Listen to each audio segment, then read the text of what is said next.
Assalamualaikum warahmatullahi wabarakatuh.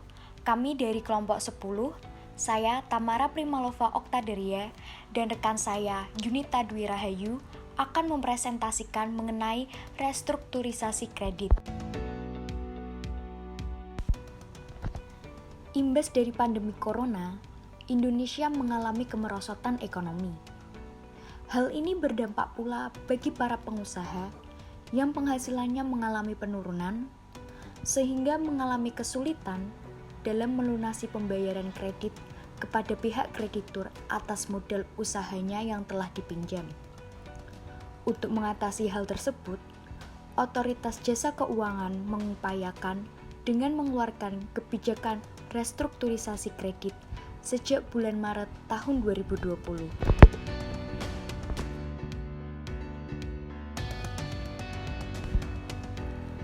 Apa yang dimaksud dengan restrukturisasi kredit?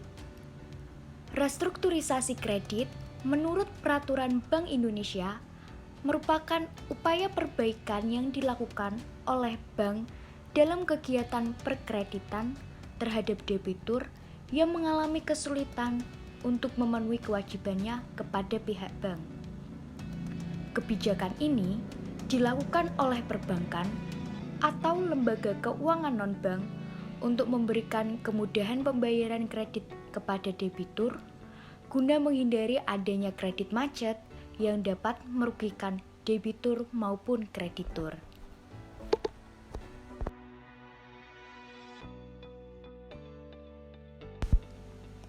Kebijakan restrukturisasi kredit ini telah diatur dalam Peraturan Otoritas Jasa Keuangan Nomor 11 POJK 03/2020 tentang kebijakan stimulus perekonomian nasional sebagai kebijakan counter-cyclical dampak penyebaran coronavirus disease 2019 serta dalam Peraturan Otoritas Jasa Keuangan Nomor 14 POJK 05/2020 tentang kebijakan counter-cyclical dampak penyebaran coronavirus disease 2019 bagi lembaga jasa keuangan non-bank.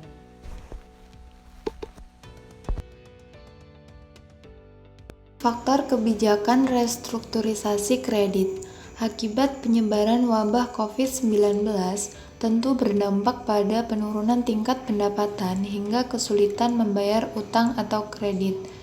Dalam menjalankan roda usahanya, banyak pebisnis yang memanfaatkan fasilitas pembiayaan oleh pihak bank melalui fasilitas kredit. Restrukturisasi kredit sebagai solusi untuk mencegah penurunan tingkat pendapatan akibat penyebaran COVID-19. Dalam situasi krisis yang melanda sektor dunia usaha, penting bagi bank untuk mengeluarkan kebijakan restrukturisasi kredit untuk membantu perekonomian yang terganggu akibat penyebaran wabah COVID-19. Apa manfaat kebijakan restrukturisasi ini? Yaitu untuk membantu masyarakat yang kesulitan membayar pinjaman, namun di sisi lain dapat tetap menjaga stabilitas keuangan. Penerapan kebijakan. Beberapa bank yang memberikan kebijakan restrukturisasi kredit kepada usaha mikro, kecil dan menengah atau UMKM yang mengalami dampak langsung atau tidak langsung dari wabah COVID-19 antara lain Bank Mandiri, Bank BRI, dan Bank BNI. Hingga pada 20 November, berdasarkan laporan bank-bank ke OJK, total kredit yang direstrukturisasi mencapai 932,6 triliun. Ini tercatat terbesar sepanjang sejarah.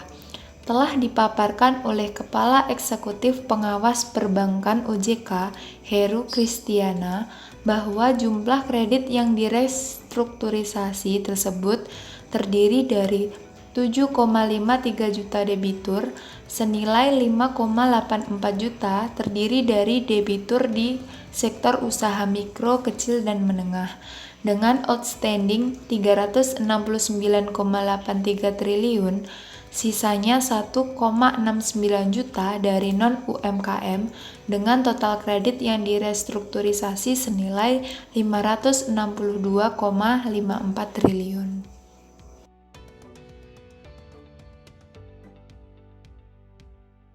Perekonomian nasional belum sepenuhnya pulih dari dampak pandemi COVID-19.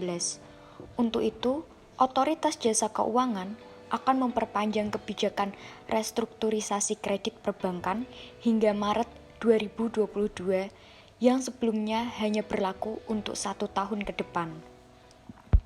Kebijakan ini akan membantu sektor real dalam menjaga cash flow di tengah pandemi.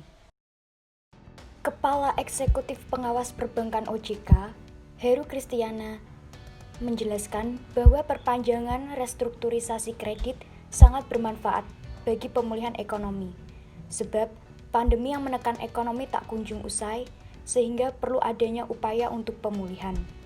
Restrukturisasi ini diharapkan dapat memberi ruang baik bagi nasabah maupun debitur yang masih memiliki prospek usaha namun memerlukan waktu yang lebih panjang untuk bisa kembali normal, namun tetap bisa memenuhi kewajibannya kepada pihak bank. OJK juga meyakini dengan perpanjangan ini akan menguntungkan perbankan serta para pelaku usaha.